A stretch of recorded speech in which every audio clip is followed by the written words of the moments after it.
Haribol, good morning. Haribol! Kasama natin ngayon si Ma'am Rhea.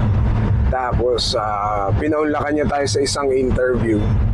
Actually, papunta kami ngayon sa ashram and we're going to celebrate Govardhan Puja. So, Ma'am Rhea, ano bang konting introduction naman sa sarili niyo. Sino ba si Ma'am Rhea? Haribol everyone! Ako po si Rhea. Ang usual na pagkakilala nila sa akin sa labas is Iris. Regarding po sa... Ngayon, ito, kasama ko si Bang. Papunta kami sa... Nakisabay lang ako. Papunta kami ngayon sa ashram. Actually, atin kami ng isang special gathering na very dear sa aming lahat. Actually, yung title ng podcast natin is Know Your Haribol God Brothers and Sisters. So, at ako kasi, hindi rin ako nakakapunta sa ibang mga program, sa ibang mga lugar. So, marami akong hindi kilala. So, I'm sure si Ma'am Rhea, marami ring mga God sisters, God brothers, students, mga friends na hindi siya kilala pero nakikita siya sa program.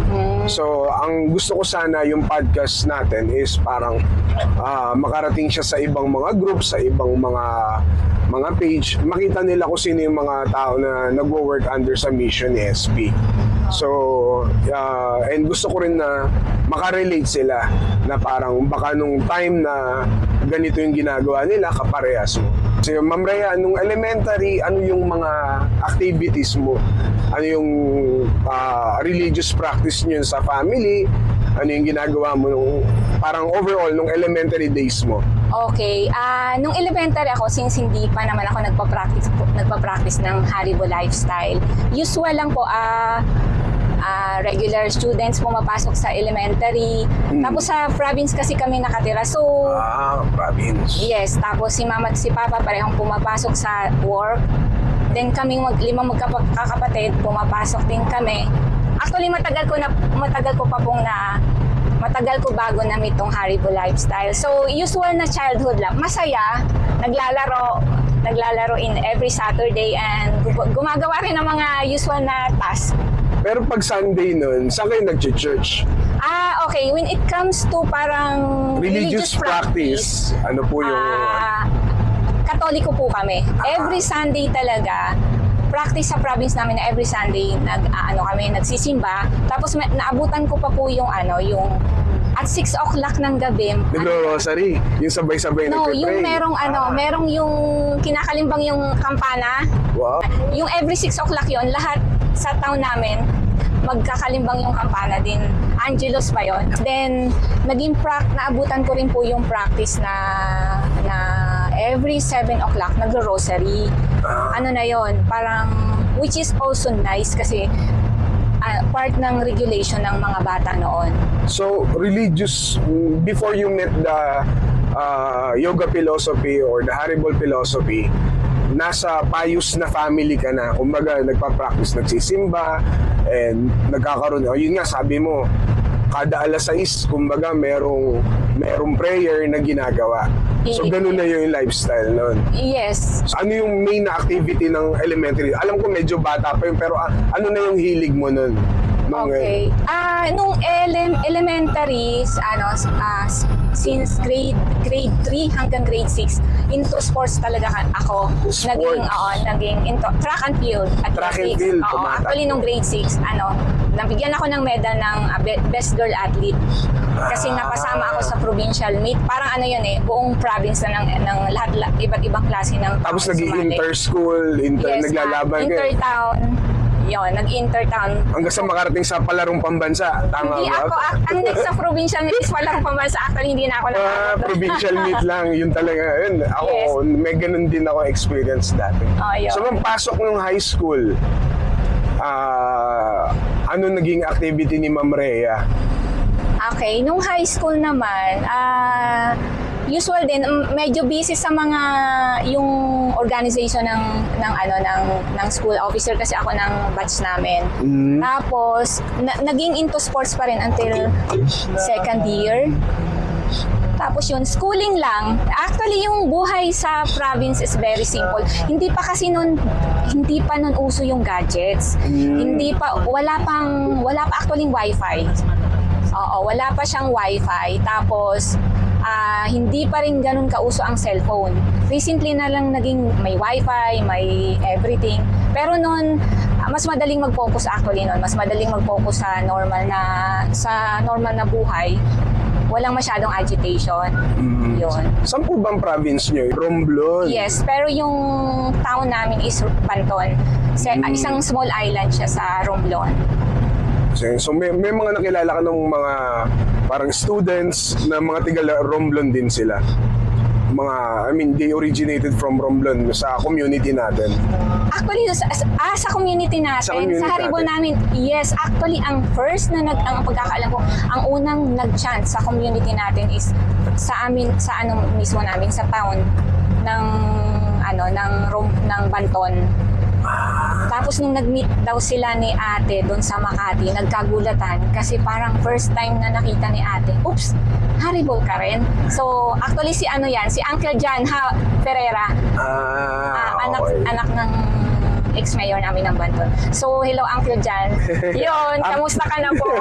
Active pa siya ngayon, kasama pa natin sa community. Actually, hindi na namin masyado siyang nakikita sa community, pero we still keep in touch from time to time, hinaharibol namin. Very nice naman. So, high school, hindi mo pa rin na-meet yung philosophy ng No, hindi ng pa siya na-meet yung philosophy ng Haribol. Pero meron na ako talagang nararamdaman na longing. Yung longing na yon naging into na ako yung nagbabasa na ng yung mas malalapit na deeper meaning ng philosophy. Basta may something na hindi siya enough. Meron ka ng longing, nararamdaman ko na yun eh. Longing for a deeper knowledge, parang gano'n. So parang hindi sapat yung na-provide ng Catholic. Parang you're still looking for something deeper about God. Actually, yes. Hindi ako ganun ka-satisfied. Even kasi yung papa ko, nakikita ko na hindi siya ganun ka-satisfied kasi longing din siya, mahilig na siyang magbasa. Hindi naman sa parang parang kulang yung teachings, pero nararamdaman yun ng bawat tao na merong parang kang hinahanap to add to your knowledge, to add to your lifestyle. Yun. So may kulang, may hinahanap. May hinahanap, yes. Buti hindi naman nag-seek ng parang, yung iba kasi nag-Muslim dahil hindi makita sa Catholic, they jump into different religious practice. Ang sa akin kasi combination ng, since science yung course ko, pag nagsisik ako ng knowledge, it's a combination of science. May scientific approach. Yes, may scientific approach. Hindi siya based on parang, hindi ako masyadong convinced pag based lang siya on sentiments. So, gusto ko, validated. May logic somehow, in a way. Para mo ma-appreciate talaga yung knowledge kung ano man yun yung hinahanap mo. Hindi ba nakakatakot yun dahil gusto mo ng science, kadalasan ng mga atheists, nandun kailangan if something is truth, kung absolute truth yan, kailangan ipakita mo sa akin or may base ng science. Buti hindi namin naging Scientologists or parang atheists yung hindi ka naman napabarkada sa mga heavy sa philosophy mga ganun. Hindi naman siguro kasi somehow during yung kasi punta tayo dun sa parang kasi na siya yung nagsi-search ka. Every time na yung I ask questions actually nagpe-pray din kasi ako. Kasi alam kong there's someone higher than us So, somehow siguro, binigyan ako ng guidance kung ano yung kailangan kong isik. Hindi ko naman sinasabing kailangan mo maging purely logical or scientific and everything. Siguro it should be, pag nag-search ka, it should be hand in hand, with faith also. Tapos pray ka lang, and it will be arranged yung mga answers mo. Ang galing naman. So, college, gumraduate na ng college si Ma'am Rhea, o hindi pa rin pumapasok yung yoga community? Yung napansin ko yung longing ko, naging very strong na siya nung college. Tapos, even yung nag-aaral ako, alam mong alam mong hindi enough yung binibigay. Yung mga subject natin ito, hindi talaga siya enough eh. It doesn't make sense anymore. So, kasi nag-take ako ng biology course. So, Okay. Biology. Pinag-aralan yung mga evolution and everything. Tapos meron pang philosophy 1 and 2. So, hindi siya, alam mo may kulang. So, at that time, basta dumating kasi ako sa certain life ng buhay ko na nagkaroon ako ng crisis. Then I prayed so hard. Tapos sinabi ko na lang kay God, kasi hindi ko pa kanon kilala si Krishna, na God, alam ko na, I know that you exist kahit hindi kita nakikita. Please take charge. Kasi dumating ako dun sa point na parang yung lahat ng plano mo sa buhay hindi na nagmamaterialize. Alam mo yung parang sa materialistic way of life. Okay. Since LM tsaka Yung mga high plano school, mo hindi at that time LM at tsaka high school, everything is you are in control eh. Everything plan is nangyayari and everything, and then somehow dumating ka dun sa point na yung mga pinaplano mo hindi na ganon. Hindi siya ganon. Hindi ganon. Yun yung time na, okay, sige, please take charge. So, at first, napipredict mo, parang high school. Oo, mangyayari. Okay, elementary, dito ako mag-high school, dito ako mag-college. Biglang, ano yung hindi na natutuloy? Ano yung dilemma that time na okay, hindi na yan siya... yung family kasi namin nag-undergo ng somehow financial crisis before. Sunod-sunod yun eh. Papa ko na stroke. Yung hipag ko before na nag-pass away na, may sakit din at that time. Tapos sabay pa na nag-aral, nag-take kasi ako ng medicine ng first sem. So nagsabay yun noon. So hirap-hirap yung financial. So parang I decided to stop na lang muna. Then nagnilay-nilay and everything. So yung kumbaga parang dun ko naranasan na parang yung hindi okay, parang hindi okay. Hindi nangyayari yung mga gusto kong mangyayari. Oo. So, yun time na yun. Pinagpasa Diyos mo na. Nag-diary ako actually. Sinulat ko lang kay God na okay, everything is parang hindi nangyayari accordingly. Sabi ko, I know that you exist even hindi kita nakikita. Alam kong andyan ka and everything. Please take charge. Tapos, ang kagandahan nun, after 1 week, nakapanaginip ako. Ito ang ganda nito. Nakapanaginip ako ng sobrang linaw. Sa panaginip, meron siyang pinakitang scroll na ang ganda ng pagkakasulat, parang mga Hebrew yung lettering, pero English.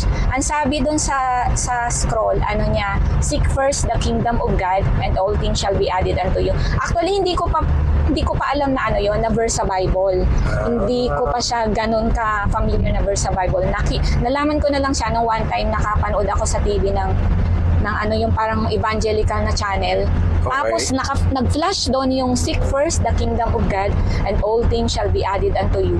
Tapos sobrang nag-sink in sa akin na parang ito yung napanaginipan ko.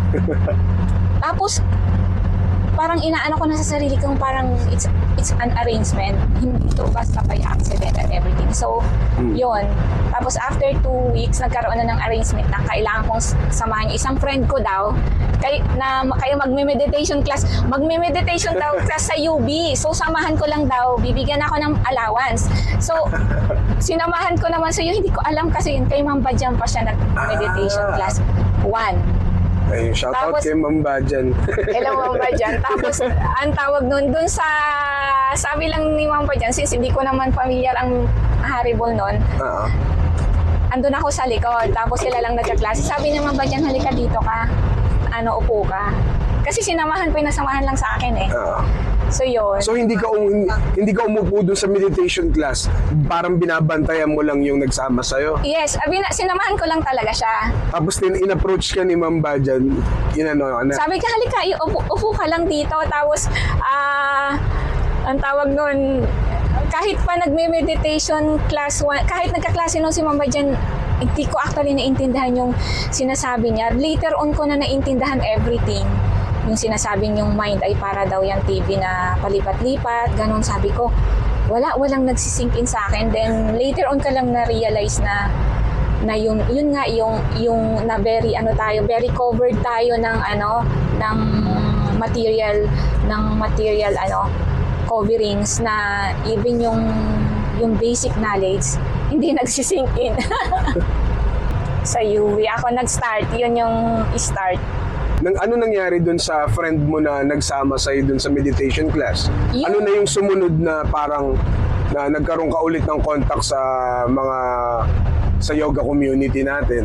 Okay, yung friend ko kasing yun, ang tawag nun, pinasamahan lang talaga sa akin kasi yung friend na yon, hindi ko nababanggitin yung name, is naka-future arrange siya sa isang haribol. So, yung isang haribol na lalaki, nasa abroad siya, ang gusto niyang mangyari is ma-familiarize yung girlfriend niya sa magiging lifestyle. Oo, kasi may plano sila and everything, pero since hindi nga nag-work out yung relationship and everything. Pero yung friend ko na yon, ang tawag nun, naman, matagal din, almost, matagal din. Later on, dito na nga kami nagtuloy-tuloy sa kay Ma'am Bhakti, sa Dasma. Sa Dasma. Oo, dyan namin natapos yung class 3 and 4. Okay. Tapos, dyan na rin ako actually na-introduce parang in a regular way doon sa, sa Haribol philosophy.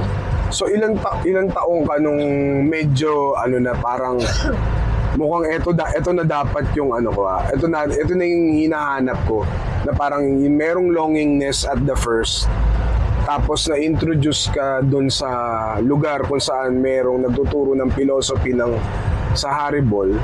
Kailan ka na turn on? Yung graduate na ako noon graduate na ako ng college. So mga after 2 years after kay Ma'am Bhakti, ang training nun step by step. So after, sinintroduce na ako ni Ma'am Bhakti sa ashram, summer training. Anong year yun, ma'am? Medyo tandaan nyo pa? Or ilang taon na lang yung body nyo that time? Ilang taon yung body mo that time? Siguro mga 26 years old. 26 years old. Oo, sa ashram. Ngayon, ma'am, ano yung current age ng body mo? 45. 45 Yes. plus 26. Pagkatapos ng summer training, ang tawag nun, doon ako na talaga fully na-appreciate yung Haribol lifestyle. Okay. Doon na nagkaroon ng parang nasolve na yung puzzle. Kasi before ako ipasok sa ashram dati, may longing ako na sana mapunta ako sa isang community na nagpa-practice ng may touch may care sa environment. Wow. Kumbaga parang may care sa more on parang mood of goodness yung lifestyle. May care sa ibang tao and everything, na hindi parang masyadong self-centered yung pamumuhay. Tapos nung pagdating ko dun sa ashram, tapos nakita ko yung the way they live their life. Kumbaga parang mga vegetarian, tapos they practice yung segregation. Oo, tapos somehow yung ibang food nila kinukuha lang nila sa paligid.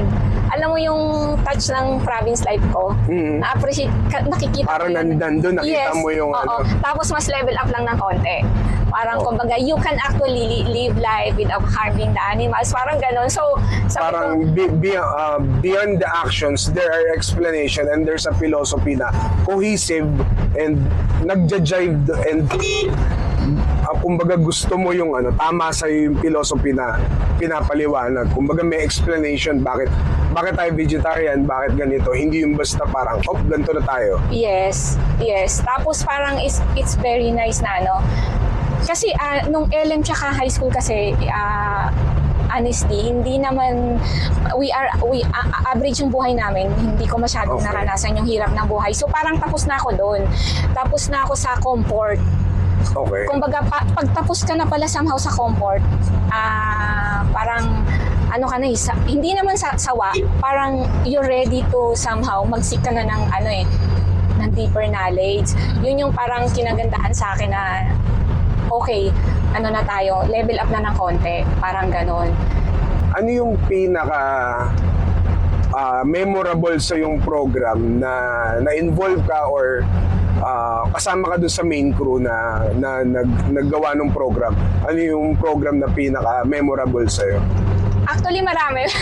Sa Haribol activity naman. Ano yung mga pinaka-paborito mo na memorable? Sa Haribol activity naman, lahat naman memorable eh. Lahat is me learning. lalo na since basta gawin lang nating offering yung activity na yon.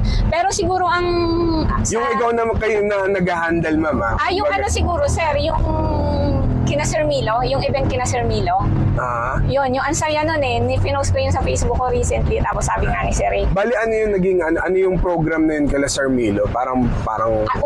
Almost half day retreat. Si Sir Okay. Hayag Riba yung Haribol, Sir Hayag Riba, yung main Haribol. speaker. Tapos, puro kirtan ang prasadang ang saya. Tapos, Sir Hayag Riba, nag-speak siya. Tapos, yung more on kirtan talaga. So, ang saya. Sabi nga ni Ate J-Lo, ito yung totoong ito na yung totoong Hare Krishna. Kasi ang saya. Yun. Sabi nila, pag napanaginipan mo raw si Srila Prabhupada o si Krishna, totoo daw yun. Meron ka bang ganong experience na parang surreal experience na nandyan si Krishna? Alam ko nandyan siya 100%, either kirtan, panaginip, or ano yung moment na parang nandito siya? Anong eksena? Meron ka bang ganong experience na pwedeng i-share? Nung pagkalabas ko sa isang training sa North,